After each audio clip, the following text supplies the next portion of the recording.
If the Fed embarks on this, if they keep on their current path, they will roll the economy over. As Steve said, nothing is inevitable. I'm hopeful, the economists say cautiously optimistic, I hate that phrase, but it's appropriate here, that the Fed will not overhike. Inflation is extraordinarily low. The benefits of the tax cut have yet to be fully felt on the business side.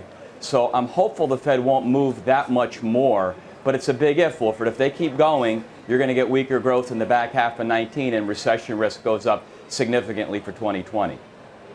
Mark, how do you see the path of economic growth going into this last quarter and into next year? I think growth has definitely slowed. I think a lot of people are on pins and needles for what happens with the Fed, obviously, going to the end of the year. And the China concerns, I think, are real. And that combination of those things has made the market very fearful. I think one will probably dictate the other, and I think the president is hopefully paying attention to what's going on with the economy. And if we do see those signs of slowing and the outlook starting to diminish, I think we're probably going to have to talk about what that effect to China is. And we haven't really seen the effects of the slowdown and the tariffs into the economy, and if that becomes more pronounced, I'm much more fearful of a downgrade in terms of growth for 2019 and through 2020.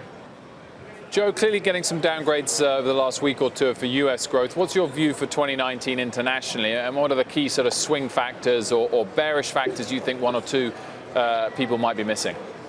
China is a big concern. I mean, they're trying to deleverage their economy, and it's possible along the way they hit some pitfalls. You've seen significant weakness in their in fixed investment. They're trying to move away from the overinvestment in housing. You're seeing money supply growth slow, so China certainly poses a risk. However, Wilfred, the good news is with China slowing, the global output gap should open, commodity prices should stay weak, and that should allow the Fed to back off of the brakes and let the economy run hot. So what might be a negative could be a positive if the Fed runs the economy. I'm not particularly worried about the tariffs. Not that they're not a big deal, but the Fed is always the proverbial straw that stirs the drink.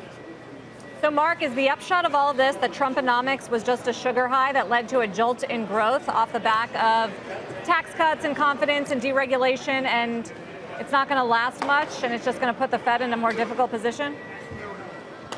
Well, I think the story hasn't been written yet, and I think we're going to see. I mean, we're already seeing parts of that. I think the housing sector has clearly slowed.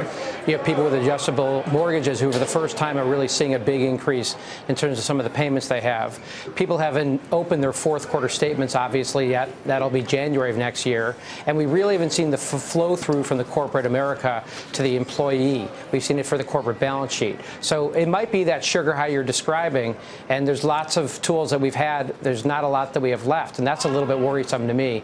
And I think the combination of that and people doing their state and local taxes, where they're going to see that those are going to go up for some of the big growth states, the big coastal states, just worries me more about 2019 than some people are paying attention to.